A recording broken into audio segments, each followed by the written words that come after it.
How you doing, Tim? Good, how are you? Good. I'm the PAS, Michael Anderson. I'm going to be taking care of you today. Before we do anything, I'm going to go ahead and wash my hands, okay? So, be washing my hands here.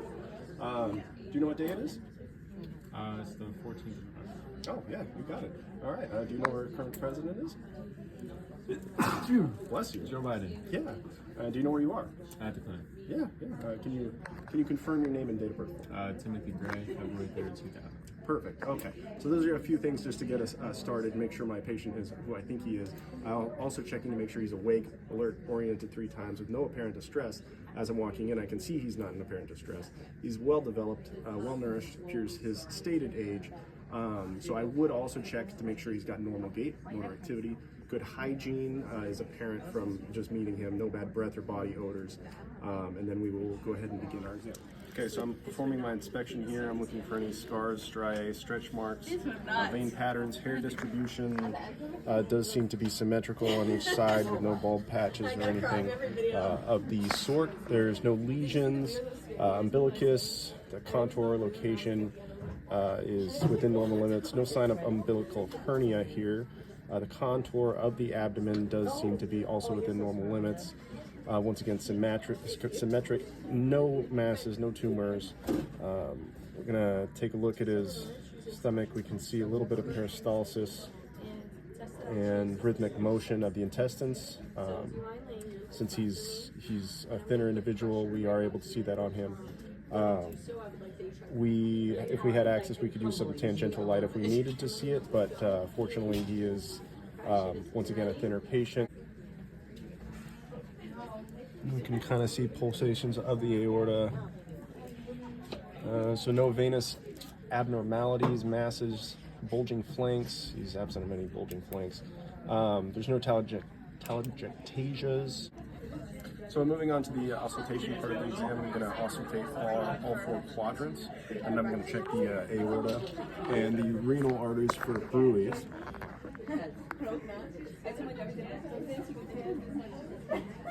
So we're looking for hypo or hyperactive bowel sounds here. I'm trying to stay on each quadrant for 5 to 15 seconds. Using the diaphragm as opposed to the bell. Now we're going to move on to the bell over the aorta first. We're looking for any bruits. There's no bruit here.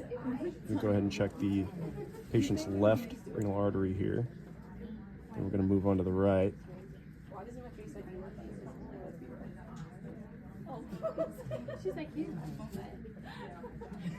So he's going to be within normal limits. There was no indication of any bruits. So I'm just going to go ahead and auscultate. I'm going to go a little bit below your waistline here.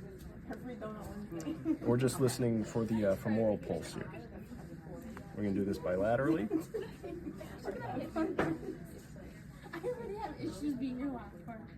And of course he's absent for any bruits. The next phase is percussion, so we're going to go ahead and percuss all 4 quadrants, and we're going to listen for some timpani.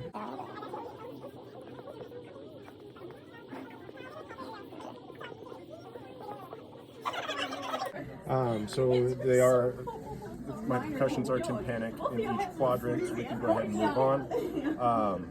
Next thing we're going to do, we're going to go ahead and percuss the liver. So we can kind of start, we're expecting it just inferior to the diaphragm, so we're going to start a little bit above that and find one of the costal margins. So we'll start like right here. Okay, so it is A bit more dull here. So we're going to assume that that is the top of the liver here. Then we're going to go ahead and start lower than what we expect the liver to be. It should be about down here. Okay, we've got tympani. Got tympani. So we started to hear more dullness about right here. If we look at the mid-clavicular line, it is within 6 to 12 centimeters down from the head, which is also within normal limits. So we're expecting the liver to be normal, absent of any hepatomegaly. Go ahead and look for the spleen. We'll have him breathe in. Can you breathe in for me? To percuss around here.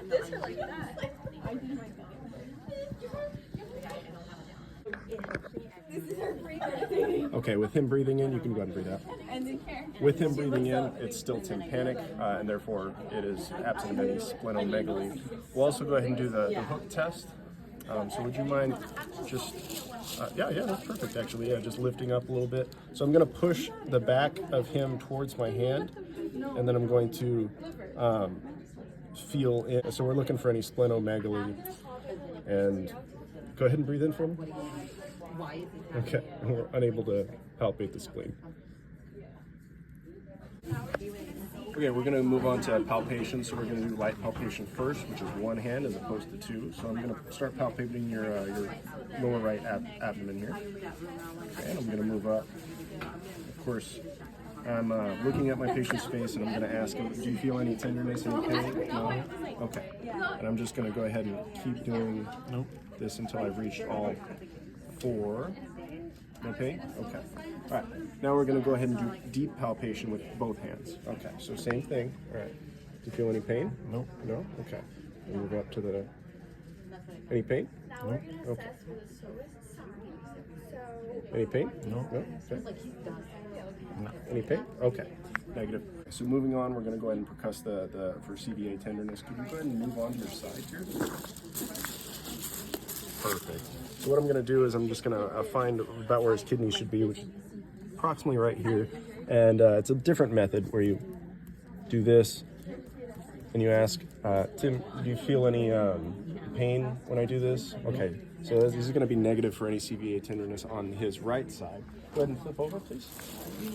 Okay, of course, we're going to do the same thing on the other side, looking for any tenderness in his other kidney.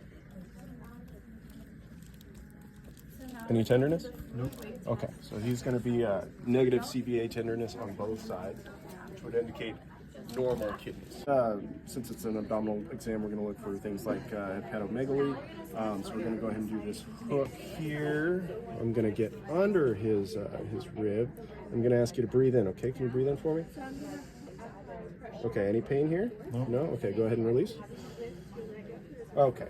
Next thing I'm going to do, since in this scenario we're testing for appendicitis, is locating his iliac spine and his umbilicus. A third of the way there would be McBurney's point right here. I'm just going to kind of palpate that area. Is there any tenderness there? No. No? Okay. Perfect.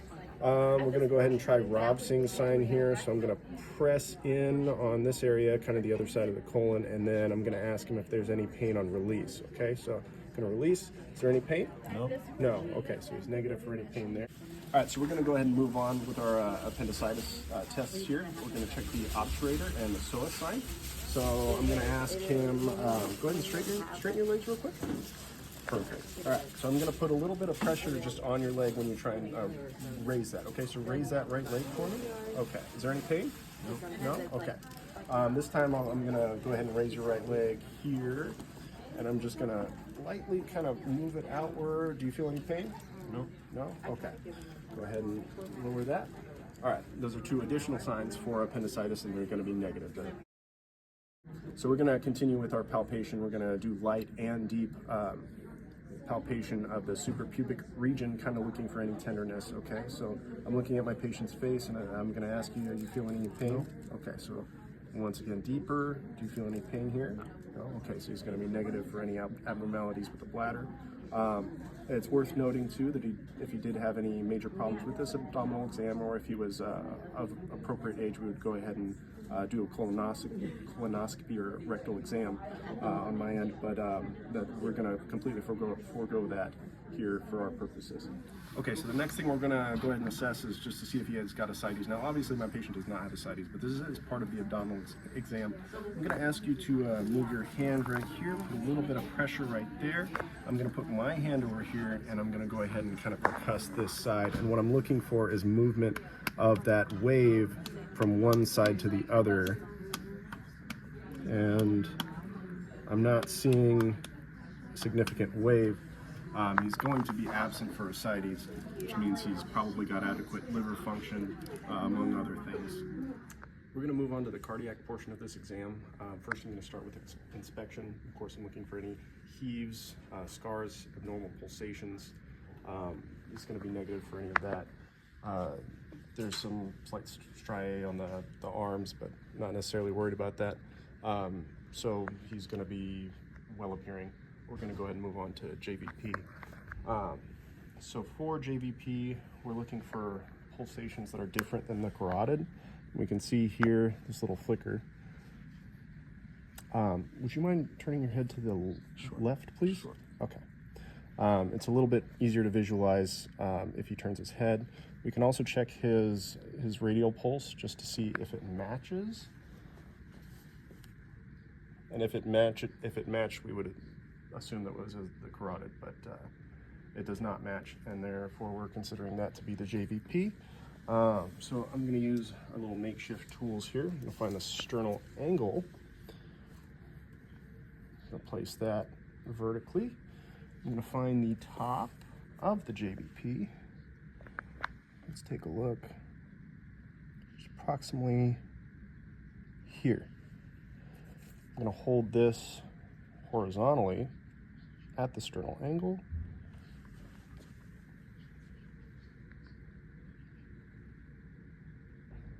I'm going to measure, looks like at about 2 centimeters. Now our normal range is 3 to 4 centimeters. So when I measured the JVP, it was 2 centimeters. The normal is 3 to 4, so ours was a little bit low, but if it was elevated, we would say that he might have right-sided heart failure, which I doubt he does have. Another thing we can do just to make sure that it is JVP is if we put our fingers on it, if we're able to pulsate, if we're able to feel that pulse, it's going to be the carotid. It's not going to be JVP, and so that is going to be our JVP as opposed to carotid. Okay, we're going to move on to auscultation, the auscultation part of our cardiac exam. We're going to start with the carotid. I'm going to use the bell.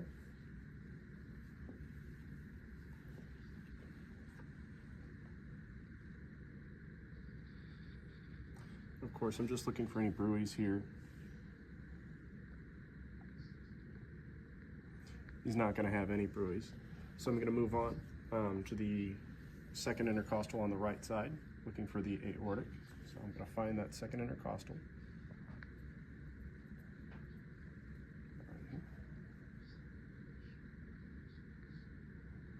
I'm going to move on to the pulmonary here, just looking for any rubs or gallops. Then I'm going to keep going down here.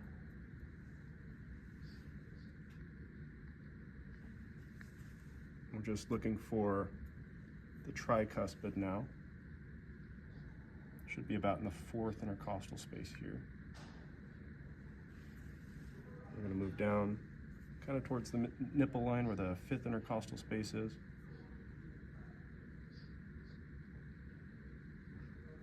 Perfect. And then I'm going to go a little bit more laterally.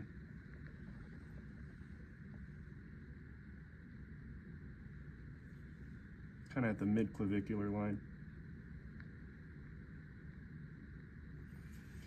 I'm going to do the same thing, but I'm going to use the bell.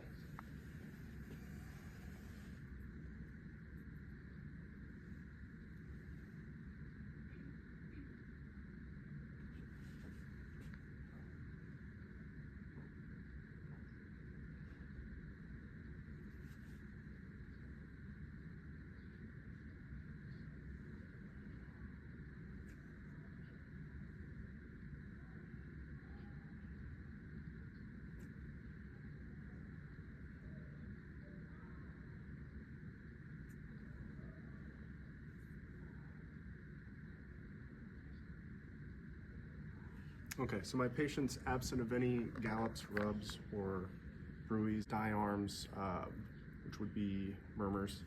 We're going to go ahead and palpate each valve. So we're going to go ahead and start at the right second intercostal space using the ball of my hand. Just looking for thrills right over the valve.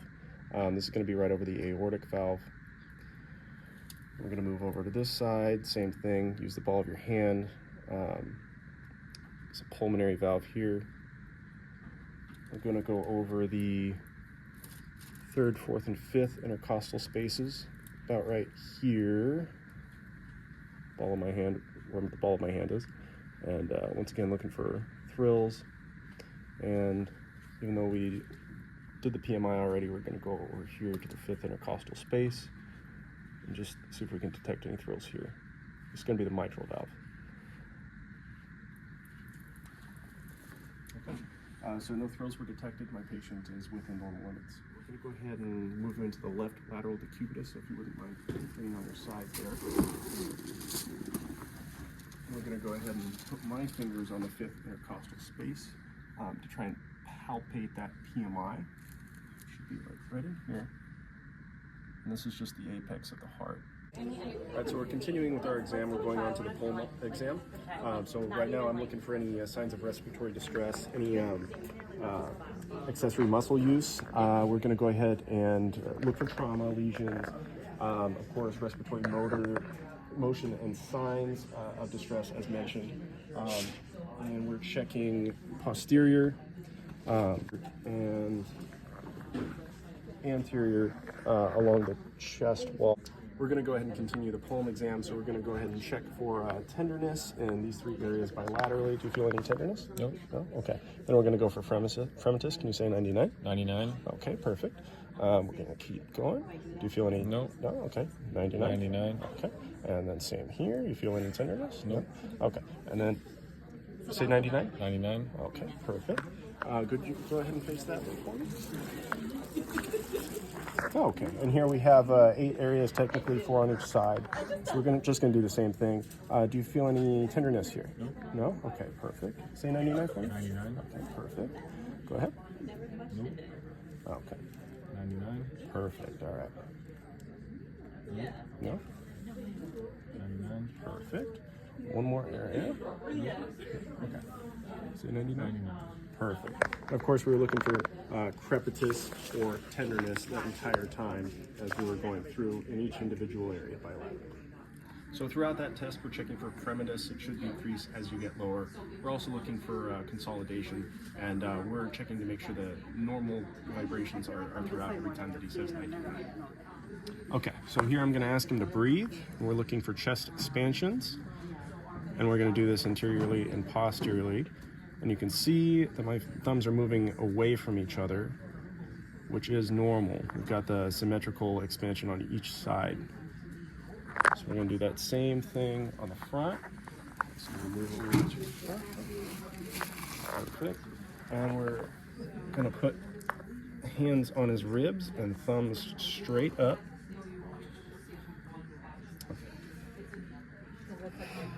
And you see the motion of the thumbs.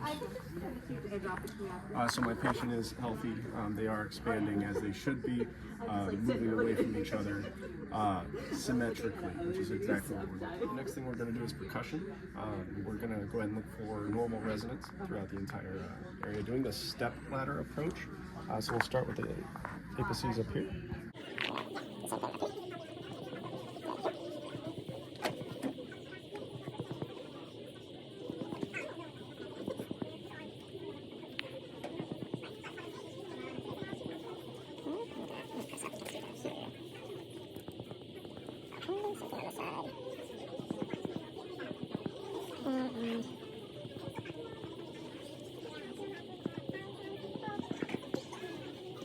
Okay, and once again, we're just looking for resonance throughout. Next thing we're going to do is we're going to do the posterior side. Kind of looking for the same resonance. Okay.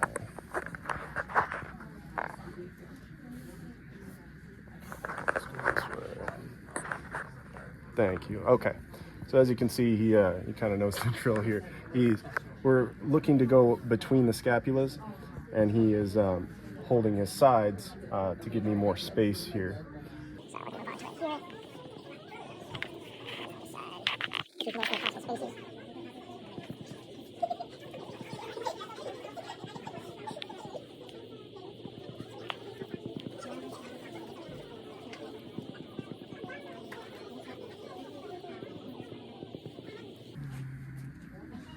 Now that we're under the scapula, we can kind of get a little bit more lateral.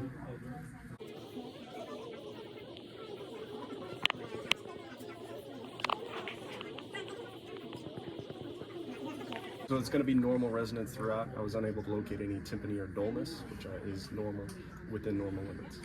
We're going to go ahead and do auscultation at the front here. Okay, so go ahead and breathe normally. Okay, of course we're doing the step ladder approach.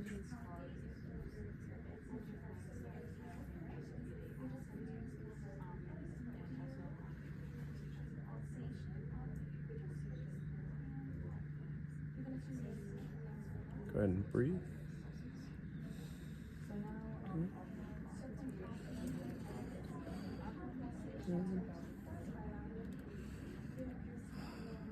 Okay. Okay. Go ahead. Okay. Okay. Okay. And okay. So that's going to be within normal limits. Okay. Would you mind hugging yourself in the front? Perfect. Okay, breathe in. Good. Same thing. Good. Same thing. Good. Same thing. Okay, keep going. All right, keep going. All right, good. All right, good. All right. Keep going. Good. Good.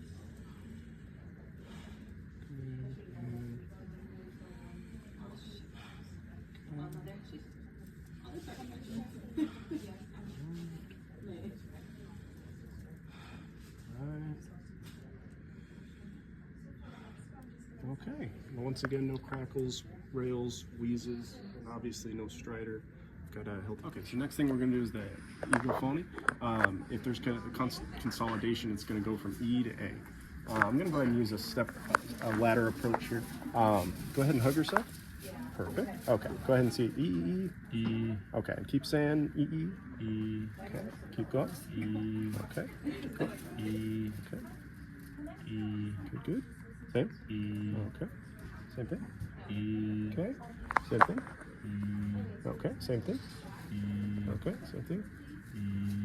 Okay. That last one wasn't quite step ladder, but he's going to be negative for any egophony.